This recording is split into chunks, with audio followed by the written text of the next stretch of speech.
baking. It's another socially distant lifestyles of the quarantined and restless. Meet the heroes of small business and independent art business. Enter their solitary world of forgotten shag carpeting and roommates. With your homebound host, Amanda Nicastro. Today we're getting to know the birthday girl herself and director of operations at Frigid New York, Emily Godfrey. Before we get into the interview, I wanted to take a moment to thank Frigid New York for hosting the show. They are a wonderfully supportive arts organization that has given so many independent artists like myself a home. If you would like to help them weather the storm that is this pandemic while their brick and mortar theaters are shuttered, please become a Patreon member. I know I am. I support them with a monthly donation. It's really easy. You go to patreon.com/Frigid New York.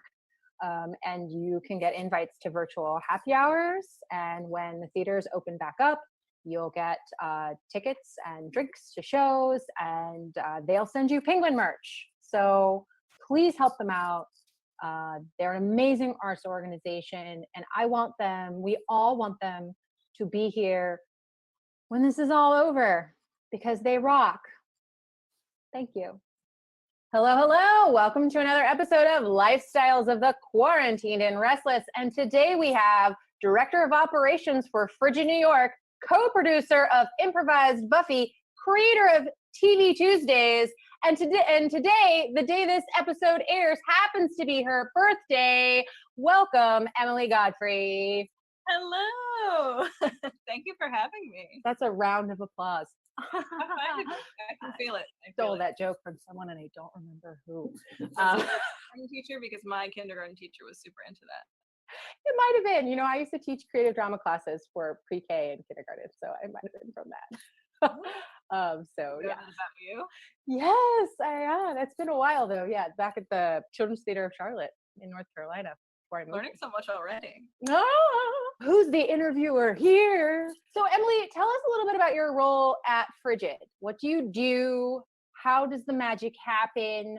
So my usual joke is that I do everything from sending the emails to sweeping the floors, because it's a nonprofit, and when it's a nonprofit, you just do what needs to be done, and it's the best job I've ever had. I love my job. I love the company. Sometimes it's when we're actually in our spaces, there's a lot of like walking from one to the other. So you get to take a nice walk on a nice day from, a nice little 10-minute walk in the Lower East Side. And sometimes it's meeting up with artists to talk about artists. So we run 8 festivals every year. Actually, I think last year we ran 9. Our biggest festival is called the Frigid Festival. We were lucky enough to hold that festival this year. It turns out we may be one of the only fringes in the year 2020 because it ended on March 8th. So Frigid Festival is awesome. It's not curated at all. It's totally unadjudicated. Basically, the first 15 people who apply get in. The second 15 people the second 15 slots are given to people based on a lottery system. So we don't choose. It's not based on what we believe the value of the art to be. It's based on everybody having an accessible chance to get involved. So people produce all kinds of shows for Frigid, and we have met some really wonderful people through that festival, including Jenny Yasko, who you've already interviewed, who came to Frigid through the festival. Did you come to Frigid through the festival? I did. Yes. My very first show was a sketch show, a duo writing partner sketch show. What was our name? Rotten Apple. And it was just kind of a conglomeration of sketches we had written about life in New York. And the second year, we actually had a theme. Like the spine was me and my writing partner, Matthew Sears, were like trying to decide, were we going to stay in New York or leave? Like the spine was each scene, one of us would be like, I'm done. I'm fucking packing my bags. And then the third year, I was in Jenny's show, one of Jenny's shows. I think it was, I'm blanking, but I was in one of her shows. And then I did my kidney show. I'm just kidneying. And then this year I was a volunteer. So which was so kind of. Oh, I love it. Frigid is one of my favorite festivals. The other festivals that are coming up this year are Queerly. That's the soonest. That's our Pride Festival. We do that in June. And rain or shine, inside or outside, at home or in the theaters, we're doing it. Still running our Queerly Festival. We're in the process of curating it now. That festival was one of my favorites last year. I had a really great time. We had a queer film festival, which was the first time we've ever done that. Ellie Gravitt curated it, and she is an awesome queer filmmaker. If you have any interest in her, you should look her up. She's great. So we have a lot of really wonderful, exciting, awesome queer artists who participate in Queerly every year. We are continuing that tradition this year. Jenny Asko is curating our Shakespeare Festival for August, and Sarah is in the process of curating our Gotham Festival, which is a storytelling festival, for November. So there's like 3 or 4 coming up. Oh yeah, that's the rest of our year. We do 3 or 4 in the month of, between the months Gotham happens, and then there are like 3 or 4 festivals rapid fire. And you also have like a resident artists program that you do, correct? We sure do. We have a few different resident companies. I think we have 5 right now. Sour Grapes Productions, Turn to Flesh, Something from Abroad, which actually I think they found us through the Frigid Festival as well. They do a lot of Spanish language theater, as well as a really cool show called A Night with the Dead. We usually do that over the course of Halloween, and we this year had them draw our Frigid names. It feels so nice to represent Day of the Dead, which is which actually matters to these artists, and are they're really excited to represent it. So. And is very different from Halloween. I want to get that straight. Very different. I don't know too much about Day of the Dead, but I do know that. Well, A Night with the Dead is performed in English with Spanish language folk songs, and it's a play. It's a full-length play, and it's moving and gorgeous, and the acting is fantastic as always. And it's Something from Abroad is an awesome company. I want to check them out. They sound awesome. You should. What is TV Tuesdays? What? I love it. What is the TV Tuesdays lineup? Is it like reminiscent of TGIF for those of us who grew up in the 90s? So TV Tuesdays started with Improvised Buffy and grew from there. Our second TV Tuesday show was Chemical X, the Powerpuff Girls improv show, which is also run by Jenny Asko, who does a million things a day. I'm the Chemical X tech. I don't know if you can see. Jenny Asko made me this mug, so I'm kind of bragging. Featuring Earl Grey. Chemical X is that's featured at Under St. Mark's normally. They're actually working on some online content to run while we're all at home. They're super fun.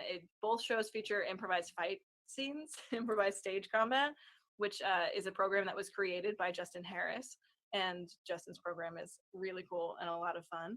I'm trying to rope him into teaching it. And the third show we started doing was Improvised Fresh Prince. Because Fresh Prince has that nostalgia factor we all love. And I run Improvised Fresh Prince with Quentin Lamar, who directs it and is also just an awesome and wonderful, lovely person and comedian and friend. He is. I've met him. We were in that show you directed us in, the Hulk Camp CPR, back in January, which seems years ago at this point. I forgot that happened. Yeah, because it's in the before times. Everything in the before times is so far away. Totally different lifetime. If you're watching at home, both Amanda and my friend Quinn were in a play that my friend Lou wrote that I directed in January. Which was just we're May, April. I can't do months backwards. January, March, April, May. It was only 5 months ago, but it feels like 5 years ago at this point. Technically, it's only been 4 months. Because it's only the months of January, February, March, and April. It was the beginning of January. So forgot that existed because that was a different lifetime. Tell me a little bit about co-producing Improvised Buffy. Improvised Buffy has been going on we just had our 2-year anniversary. Our last show before quarantine was our 2-year anniversary. We started out at another theater and ended up moving to Frigid because I had done shows with Frigid before and really enjoyed it. This was before I worked there. We started at Under St. Mark's when we moved to Frigid. We moved to the Crane maybe a full year ago. I think about a year ago. And it's awesome. I tech for them. I again, sending the emails. A lot of emails in my job. We make sure that we have prizes for our raffle, and I get to hang out with our audience. Our audience is becoming more and more a big group of regulars who hang out with us afterwards, and we have screenings afterwards, which is a big part of TV Tuesdays, is having the post-show screenings. We always screen an original episode of the show that our live show is based on, so that's become kind of a nice little party time. Oh, what was your favorite screening? Do you have a favorite? The very first screening we did was Election Day last year, and we screened the Buffy movie, which is objectively a bad film. When you say the Buffy movie, you mean the movie that the TV series is based on. So it's not Sarah Michelle Gellar. It's not that cast. It's Christy Swanson and Luke Perry, and they're lovely in it.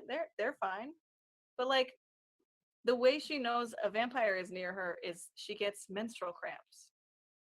Oh. So comparing the movie to the TV series, the movie it's a funny watch. It's a cute and funny watch. So I'm not here to tell everybody not to ever see it, but the TV series does a lot of tongue-in-cheek stuff too. In the pilot, somebody says the vampires just flew away. They can fly, they can drive, and in the movie they can fly. So they're kind of making fun of themselves. They can't fly right now. Like they're not going to fly in this series, we promise. So I remember that because there's the weird shot in the movie with the one vampire like kind of hovering over her. I watched Buffy in real time as a high school student, and I mean when Angel became of the spinoff, it was just one of the greatest pleasures of my life watching the back-to-back crossover episodes. Like I just like even the little things like the phone calls, I was like, what? I just got it. What? Like phone call you're talking about. 17-year-old Amanda was like, what just happened? And one of my takeaways from rewatching it as a woman in her mid to late 30s, I fucking hate Xander Harris. Like I didn't like him as a high school girl, but 2020 hindsight, I'm like, oh, he was an incel before we had a name for that. Oh yes he was.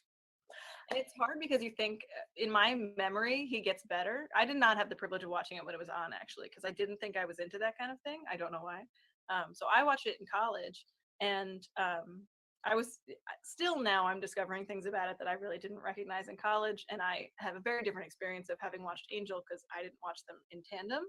I watched Angel afterwards, and it was very different. But in my memory, Xander Harris he gets better as the series goes on, and then I rewatched it recently and went, no, actually he doesn't. In season 6, he is the worst person. Rewatching it now, it's like, oh, high school girls, this is an example of not to have as a male friend. He does not get to police your bodies and who you date and all of that. Punch him in the face. That's my takeaway. His favorite thing to do is to police who his lady friends date. It's his favorite thing. It's crazy. You know who I love? Carpentry Xander. I love a Xander who is fixing a window. Yeah, you're right. Yeah, when Xander is busy with carpentry and not talking to women. Just a quip. Just a light quip here and there, and a hammer in your hand, and that's all we need. We need someone to fix that front window. Yes. And you know what I didn't realize until I looked it up last night? Anthony Stewart Head, the guy who plays Giles, I had the biggest crush on him in high school. He was born the same year as my dad. He's literally my dad's age. So wow. Last night I was like, oh, I guess that changes something. He's on the news for a lot of wholesome stuff. He is. He's supposed to be so lovely, and I'm really happy to hear that. Great. I love it. I've been binging it so much. I had a dream with Angel in it last night. It was great. We flirted with dating, but I woke up before it actually happened. So, which is so Angel. It's like almost there. My brother and I were talking the other day. He really likes Angel, and I don't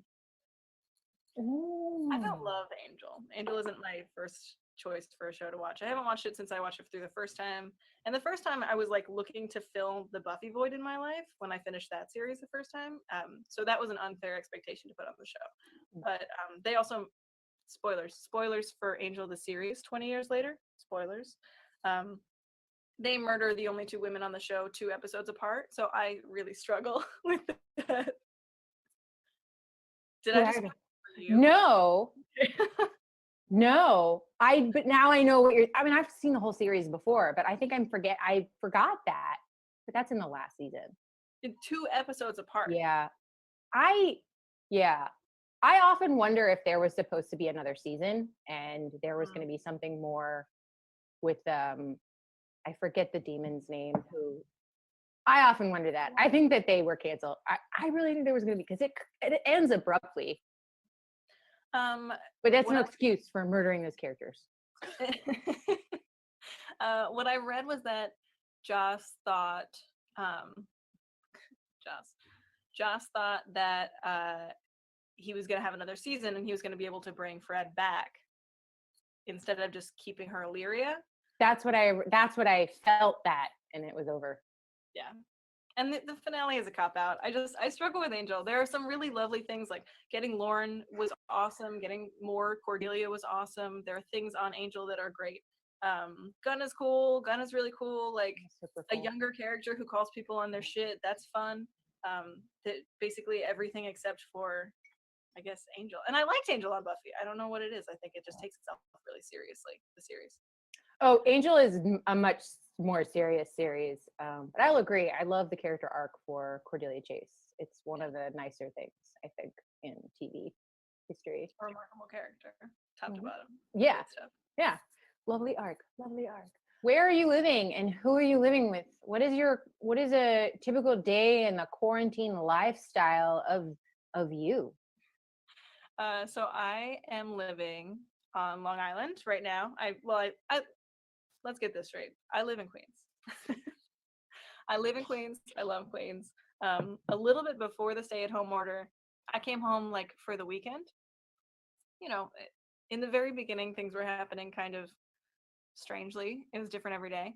And after a couple of days of the news, actually right after Frigid Festival, I was talking to my parents and they were like, why don't you just come home? Come home for a couple of days. Come home for the week, maybe. We'll see what happens. And then I came home and then I stayed here. Been there a while. Yeah. The whole quarantine I've been here. And I come from a large family, and I have guilt because I want to say to people, like, I swear I came out here super early. I didn't flee the city. It's just at a certain point, it's not responsible to go back. And also, I realize people are probably seeing me on social media with a lot of people. I have a ton of siblings, so I'm quarantined with 9 people. That's a lot of people in one house. 4 of my siblings, 1 sibling's significant other, my parents, and my grandmother. Wow. Yeah. You've mentioned the guilt of the leaving the city. I think you left at the right time. Like that was the time. If you had somewhere else to go or you had extended family, like you had your parents and your grandmother, and I think you left the right time. You're like, I want to make sure I want to be with these people. They're important to me. So it's like you chose your little quarantine pod is what I call it. That's your quarantine pod. Your pod is a little bigger than some of the pods out there. So my grandmother lives in a, it sounds like we're in this huge house. My grandmother lives in kind of an apartment inside the house. So she has her own whole pod to herself. That's nice. And then we're kind of scattered about. Right now I'm in the room that I'm sleeping in, which also happens to be, if you can see, my mother's sewing room. I don't know that we can. That's okay though. You can give us, we can move on to the mini tour portion. I can just show you these little guys. Those are cool. That's a list of people that we owe masks to. We're in the process of making masks.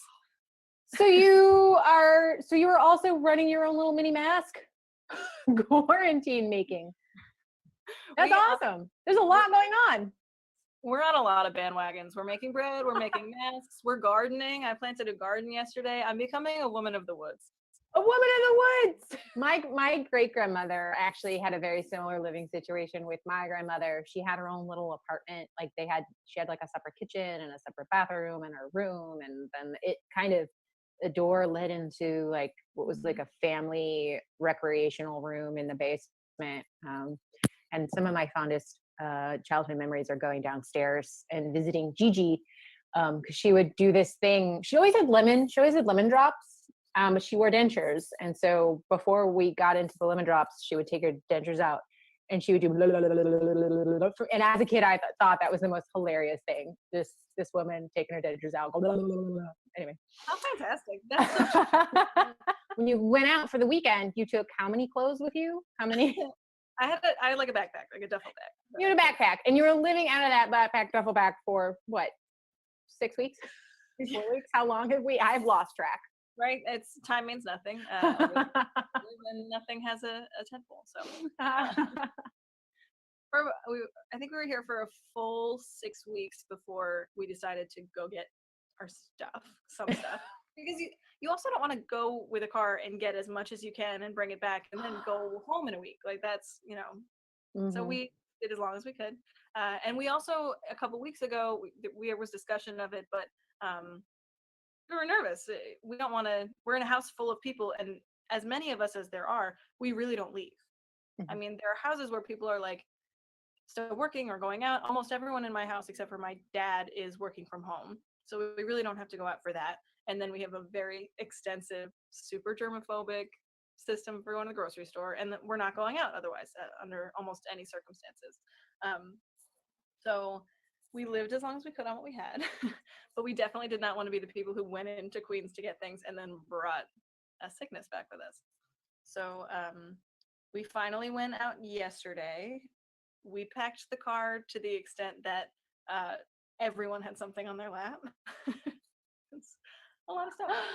So now I have my clothes. You have clothes. I have You clothes didn't have to do the interview naked. and that was a good too. So Emily, when this is all over, and we do not have to social distance anymore, it's not just an ease of restrictions. There's a vaccine that is being handed out like candy. Hopefully, what is the first thing you want to go do? I'm gonna hug people. You are the third or fourth hugger. So many huggers. I'm sorry, I didn't know that it was an unoriginal response, but I'm gonna hug people.